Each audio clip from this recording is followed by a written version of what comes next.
तो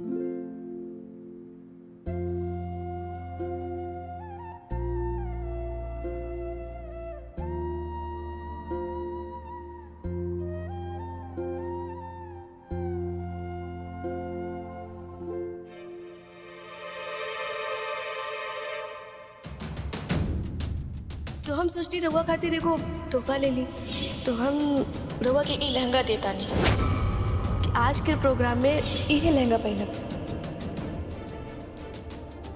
रितु जी, अगर आपके यह इच्छा बाटे कि हम ये पहन के नाची तो ठीक बा, हम साड़ी पहन के ही नाचो।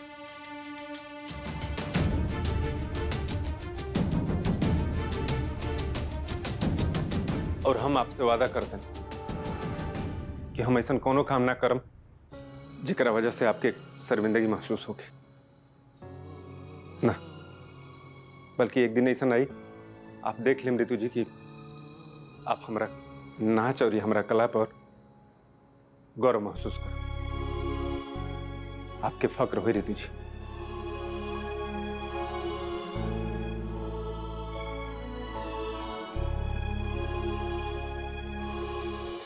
नाच तो घर में बहुत पहले ही से होता, बाकी एगो मर्यादा में रह के।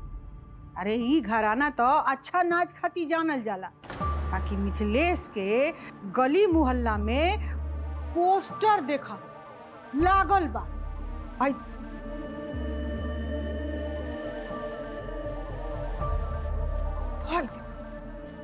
देखो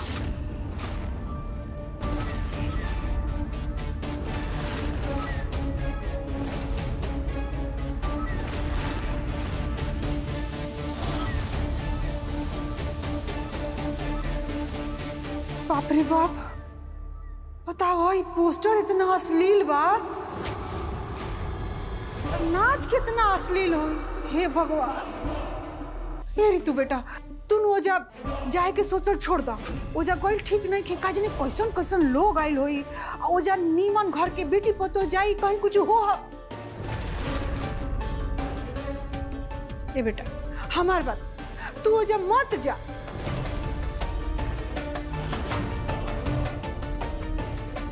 चाची जी, हम तो सोचा था नहीं कि रवा भी हमारे साथ चली। अरे ना ना, हम ना जाए। लेकिन काहे चाची जी? कैसन बात करते रहो रितु बेटा। अरे हम तारे साथे जाए बोजा, अब कहीं मिथिलेश देख लियन तो यह सोचियन कि चाची उकसा के रितुआ के लिए आइल बड़ी।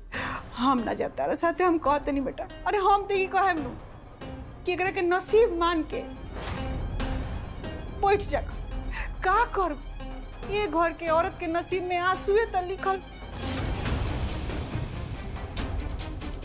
जा अपना कमरे में जाके 4 गो आंसू बहा लो, अपन नसीब समझ के मान लो,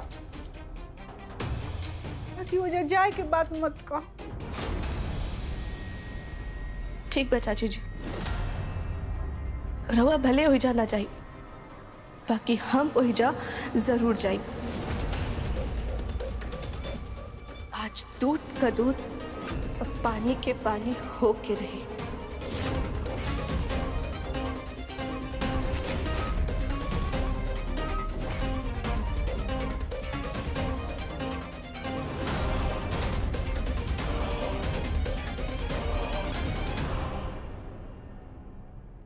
मिथिलेश जी तो अपन प्रोग्राम करे चल गई ले।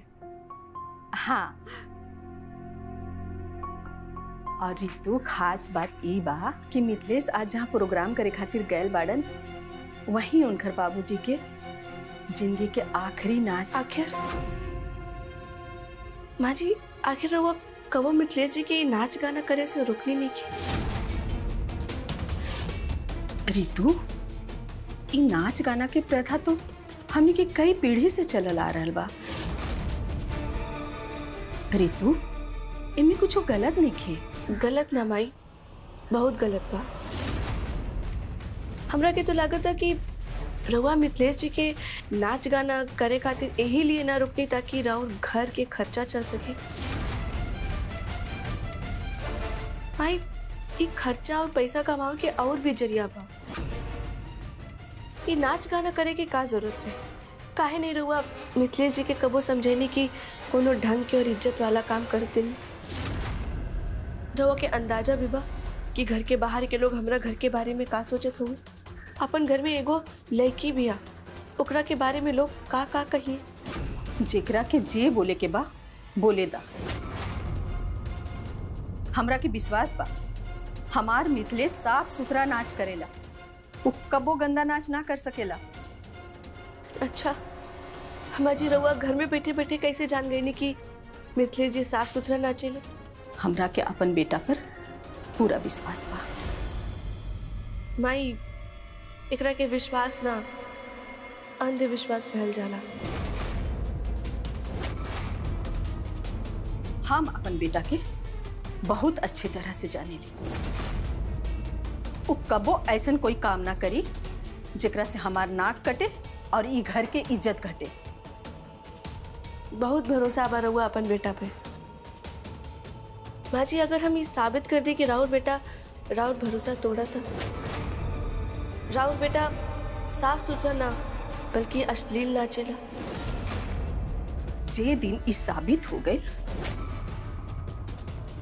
हम वादा करता वो दिन मिथिलेश के नाच गाना के आखिरी दिन, और मिथिलेश हमार बात कबो ना काटी। ठीक बा माँ जी, रहुआ अपन वादा याद रखिया।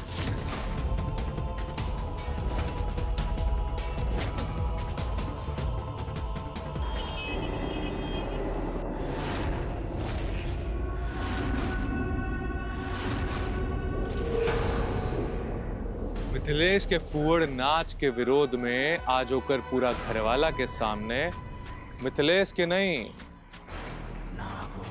बल्कि ओकर मेहरारू के पुतला चली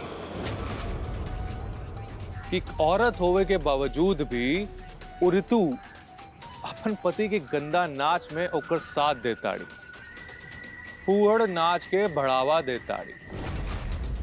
आज ओकर घर के सामने ऋतु के पुतला चले और ऋतु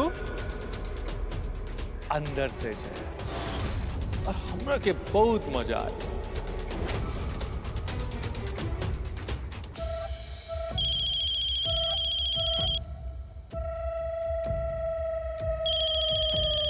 बढ़िया काम करें। हाँ, हेलो हेलो भैया जी, सब तैयारी हो गई बा यहाँ जा, बस डांस शुरू होके वाला बा। लेकिन ऋतु जी अभी तक ना आईली। पूरा 5 घंटा खातिर पैसे दिले बानी तेरा तनी वेट करा। और हाँ, तार परफॉर्मेंस बढ़िया होवे के चाहिए। अगर तेरा परफॉर्मेंस हम खुश भई नहीं तो तेरा के डबल पैसा दे।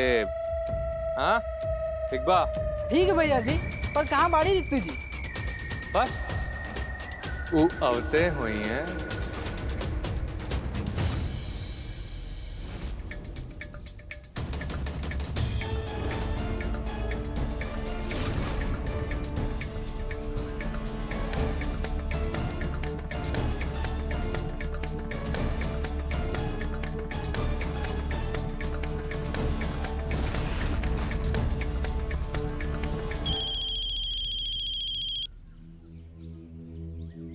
माई के फोन।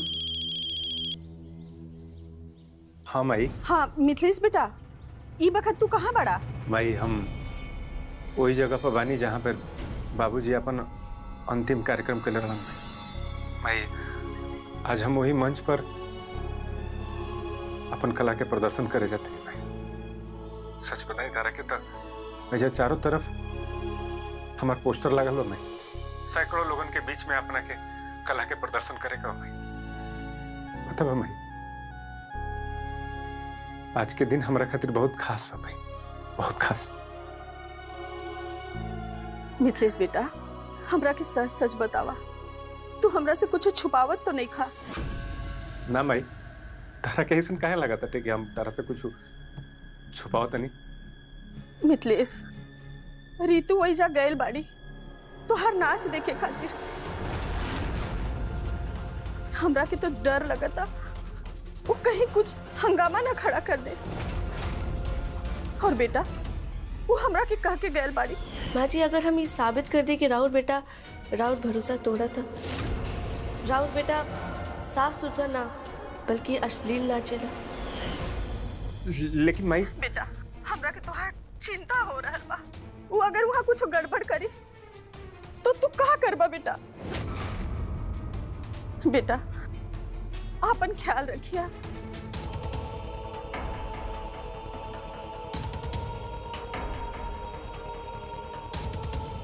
लेकिन रितु जी एजे का करे होता?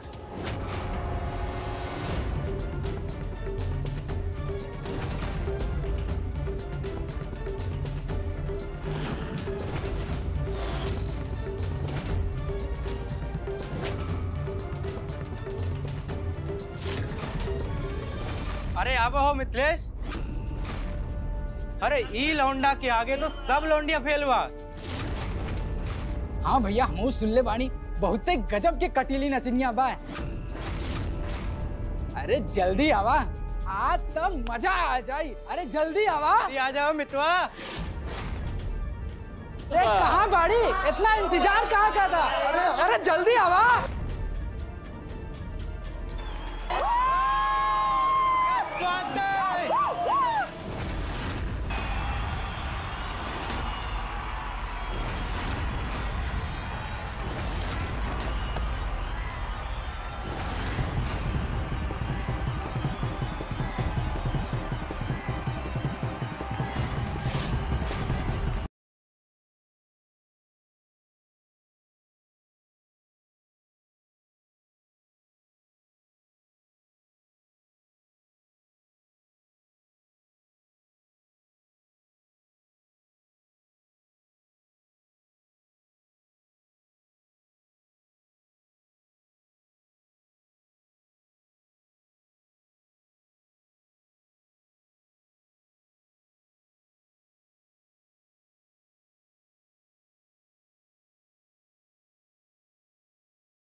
बंद करिए अपनी नाच।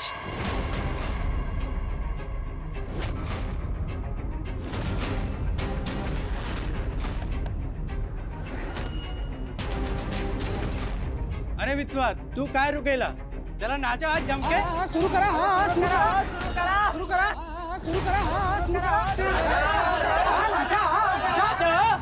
शुरू करा। शुरू करा। ए हमारे नचनिया, पिछली बार की तरह एक बार फिर से लहंगा उठा के नाच दे हो। ए मितवा, तू तो सब आइटम गर्ल के फेल कर दिला हो। एक बार हमरा के बाहों में भर ला। ये आइटम गर्ल। शुरू करा। फिर से कहा तानी अपन बंद कराई नाच गाना।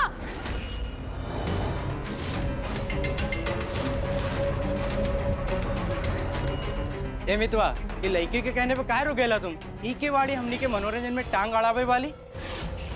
छोड़ा एकरा के, तू नाच शुरू करा। रुकी, हमहू स्टेज पर आवतानी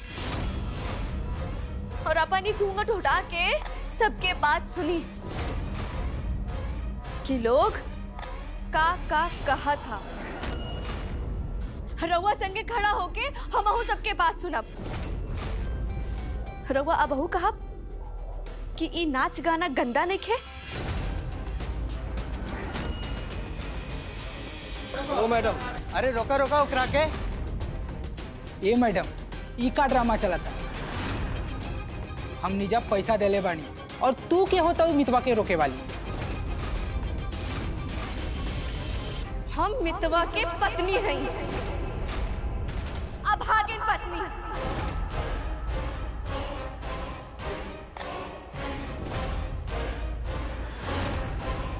पत्नी वाड़ू तो घर जाके बैठो, हमनी के नाच देखे दो।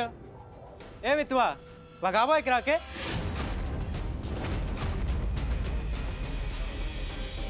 हट जा, हमरा के जाए दी। रितु जी चल जाइए वहां से, भगवान खातिर चल जाइए वहां से, तमाशा मत खड़ा करिए वहां।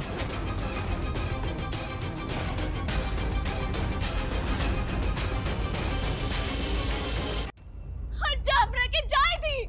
रितु जी चल जाइए वहां से, भगवान खातिर चल जाइए वहां से, तमाशा मत खड़ा करिए वहां। सही कहनी मिथिलेश जी, हमरा के चल जाए के चाहिए एजा से। वैसे भी हमें एजा रुक के करब भी का। रवा नाची, और हाँ ऐसे ही अपन चेहरा घूंघट से ढके रहब। हमरा के अपन चेहरा मत दिखाई, काहे से कि हम इतना गंदा और फूहड़ नाच करे वाला के चेहरा कब्बो भी ना देखब चाहब।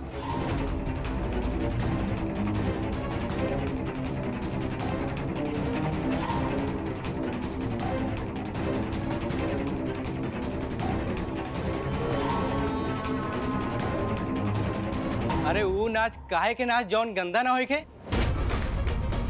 ये गंदा नाच देखे खातिर हमने मितवा के पैसा देके बुलौले बानी जा।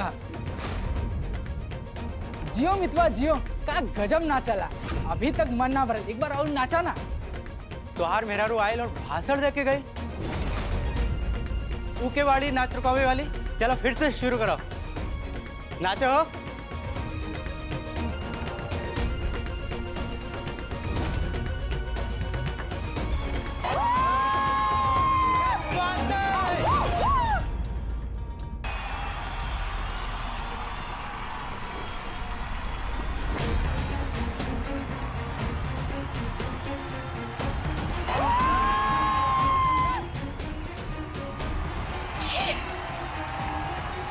के ना हुआ था रवो के ऐसा रूप देखे।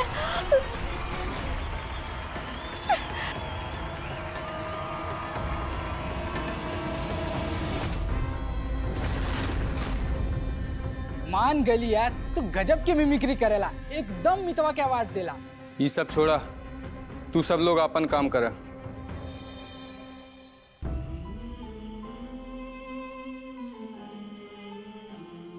अरे ई लौंडा के आगे तो सब लौंडिया फेल बा। हाँ भैया, हम सुन ले बानी, बहुते गजब के कटीली नचनिया बा। ए हमार नचनिया, पिछली बार की तरह एक बार फिर से लहंगा उठा के नाच दे हो। ए मितवा, ई के वाली हमनी के मनोरंजन में टांग अड़ावे वाली। हम मितवा के पत्नी हैं, अभागिन पत्नी। रितु जी चल जाइए वहां से, भगवान खातिर चल जाइए वहां से, तमाशा मत खड़ा करिए वहां।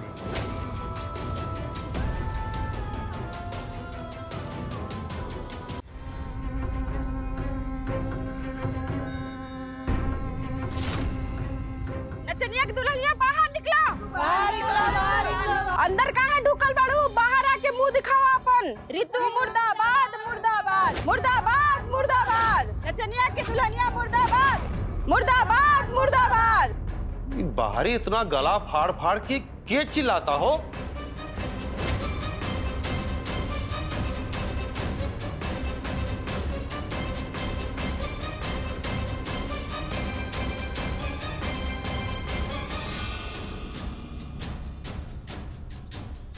अरे का कर रहल बानी रउआ लोग? काहे इतना चिल्ला रहल बानी? का बात बा बताई हमरा के।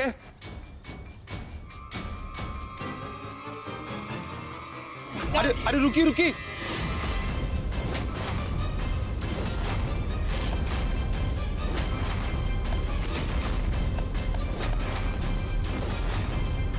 वीडियो मैडम, तू कब्बो हमार मुकाबला ना कर सके। पहले उहिजा तहार तमाशा दिखाई नहीं, और अब एहजा दूसरा तमाशा देखे खातिर तैयार हो जा। पहले तहार पुतला जली और फिर हुई हमार एंट्री।